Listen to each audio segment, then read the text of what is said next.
Hello everyone, and welcome back to the Gaming Basics. Today we're diving back into Subnautica to review the building mechanisms of the game, as well as some tips and tricks that may or may not save you from an ocean dead set on killing you. Also, before we start, a bit of a warning. Later in the video, I will be spoiling some major story events and or later game environments, but I'll give you a solid spoiler warning beforehand. So, if you haven't played the game yet, I highly suggest clicking off the video and playing the game once that warning pops up. Now, before we get too far into the video, if you like what you see, make sure to like, share, and subscribe, and above all else, make sure to comment any ideas for any games or videos you would like to see in the future. And without further ado, let's dive on in. Hey there, welcome back to Subnautica. Today we're looking at the handy-dandy building tool. So as you can see, once you right-click on the building tool, you will find a menu of several different base pieces and compartments that you can place throughout anywhere in the world. Now, if I were to choose this single eye compartment, I can place it anywhere in the world as long as it will connect to the ground. But if I go too high, it will flash red, so that lets me know that I cannot place it there. So I have to go further down in order to fully place it. You can also do this with any other base piece. However, if you place something that does not connect, it will not connect. So if you want something to connect, you have to make sure the connectors are actually touching each other. Now, if you want to rotate something to have a more dynamic base, you can simply use the scroll wheel to change its orientation.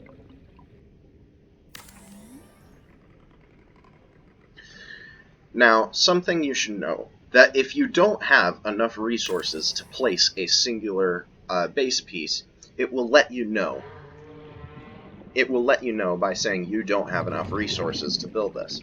But until you get the resources, it will stay as this solid holographic projection. So you don't have to worry about deconstructing it and reconstructing it, although you can do that.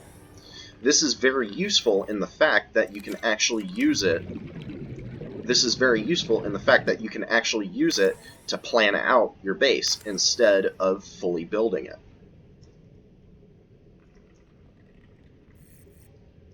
See? And then once you get the materials necessary to build it, you just go right along and build it all.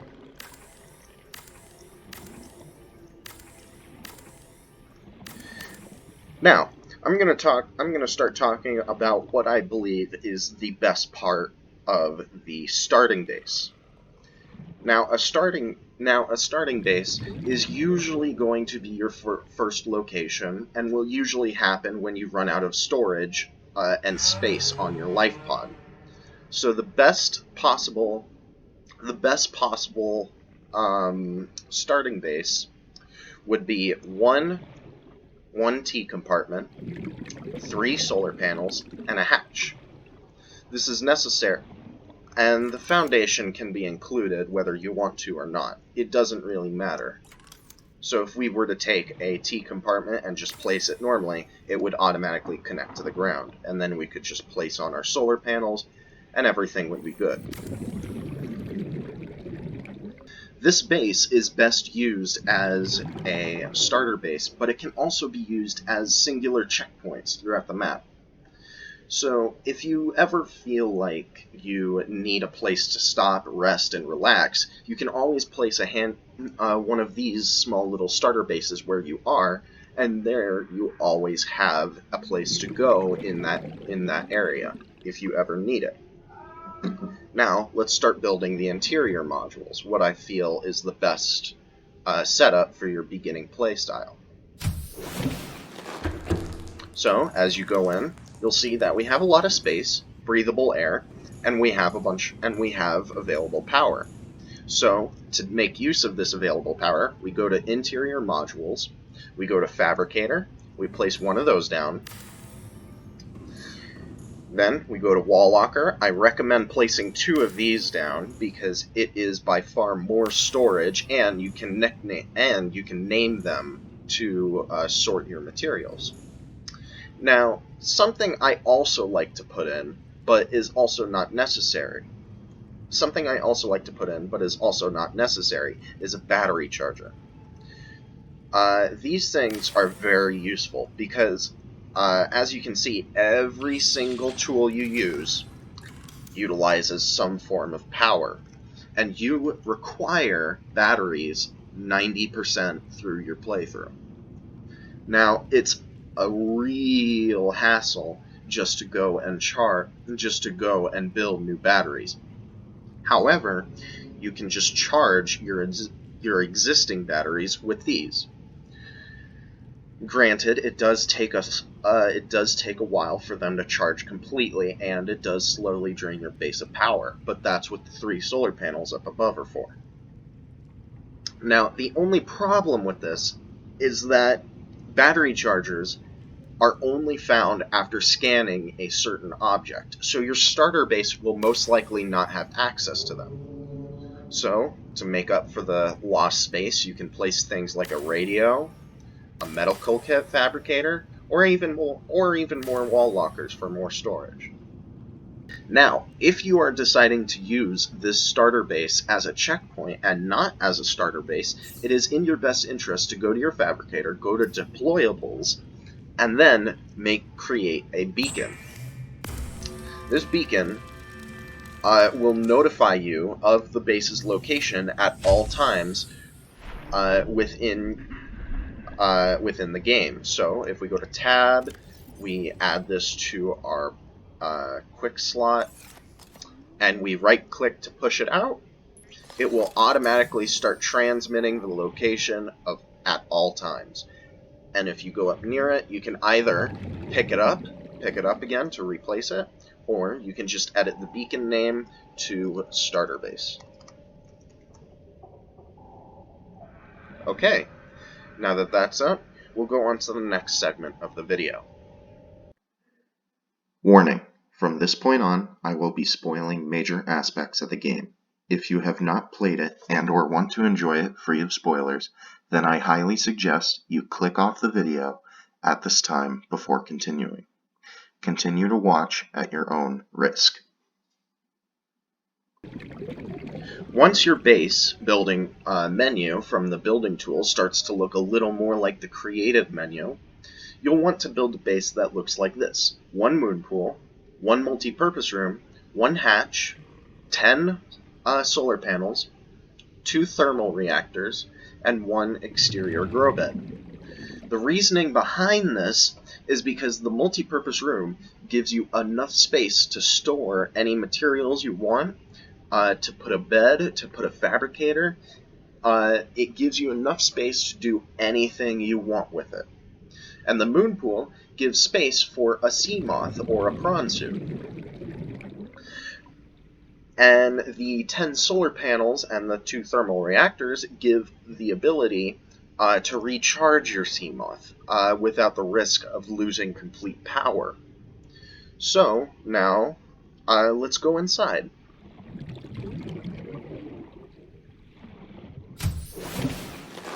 So this is also what I see as essential to have in a multi-purpose room.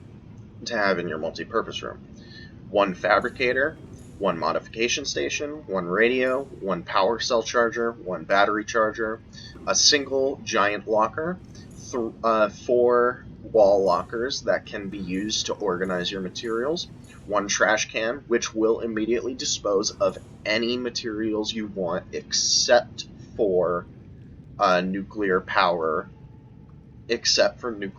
rods, an aquarium to keep any fish you want to eat later, a single planter to plant food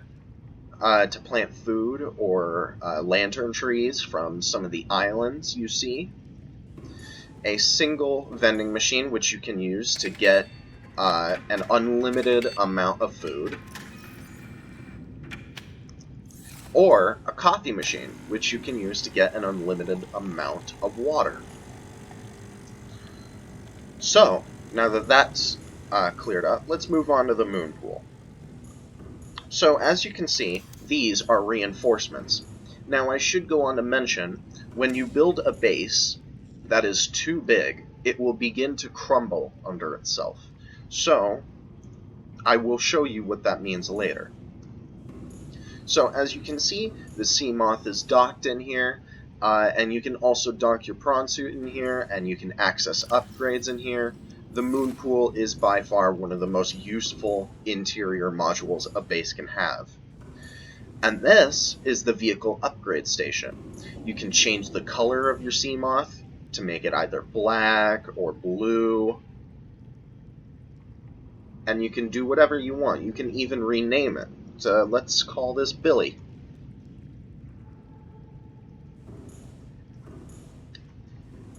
And so now, what you can also do is you can use this upgrade fabricator to make upgrade modules for your sea moth. And the thing is, you don't have to be limited to just one sea moth. You can build multiple and have them specialized for different things. For example, we could just build 4 storage modules. We could just build 4 storage modules and have them have this designated sea moth as our moving sea moth, where we move supplies from base to base. Now, as I was talking about before, if you build a base and it ends up becoming too big, it will destroy itself. So let me build a base real quick. So, as you can see, I've built quite the interesting base, and as you can also see, it has plenty of windows. Now, windows are not very secure, so the moment I damage this place, let's throw a single peeper at this multi-purpose room, it will immediately become damaged. So if we went inside, as you can see, water is now leaking in. So in order to fix this, you need a repair tool, and you just need to go along and repair all of the holes. And you need to make sure to do this quickly, because if the water level gets too high, you will no longer have any breathable air. Now, do take note that these base concepts are purely my own opinion on what the most efficient base is, and you, as the player, can build whatever you want. However, here's an example of what you shouldn't do in any circumstance while playing a serious survival game. As you can see, I've built the best possible base that ever was. What else was I supposed to use my practically unlimited resources to build? Now, don't be alarmed. This singular base is only used to contain my water, my food, and my first aid. I'm gonna just park my sea moth outside real quick. Let's hop inside.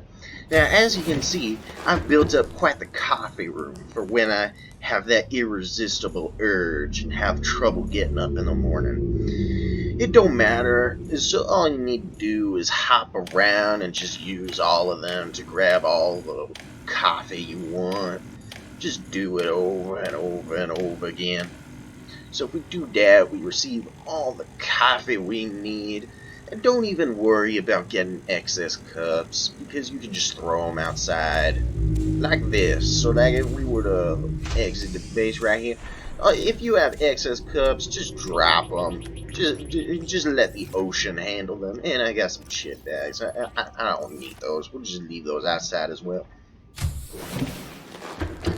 Now, if we go downstairs, this is where all my indoor plants would be if I wasn't lazy enough to move them from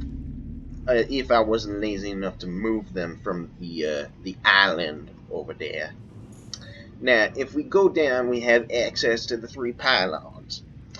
Now, the 3 pylons contain my first aid for any injury I may incur, so we have plenty of first aid kits here. No need to worry about getting injured. Or if I just feel like being a mummy, I could just wrap myself in all the gauze. Now, if we go over here, we find the storage necessary for any of my water bottles or something. And that is honestly self-explanatory. A bunch of storage for a bunch of water. Now, if we go over here, we'll find my water filtration pylon. My apologies to anyone who's wearing headphones right now. As you can see, this place is very, very full of water filtration systems. Now, if we take the water out, it immediately starts cultivating the next water bottles. So, let's just go ahead and empty out a bunch of these. Now, the best part about this is that they all activate at the same time. So if you were to pull out water from all of these, it would immediately bleed your ears. Now, to wrap this base in a neat little bow, if we were to climb all the way down to the bottom of the pylon, you'll see that we have not one, not two, but 3 nuclear reactors ready to explode at any moment. But unfortunately, the video's coming to an end, so we're not going to be here long enough to see that happening. So now, as a result, I'm going to go back to my bedroom over here, and I'm going to go to sleep surrounded by nothing but seawater. So, if you liked today's video, make sure to punch that subscribe button, leave a like, and comment down below what you would like to see in the next video. I hope you have a good day, and I'll see y'all next time.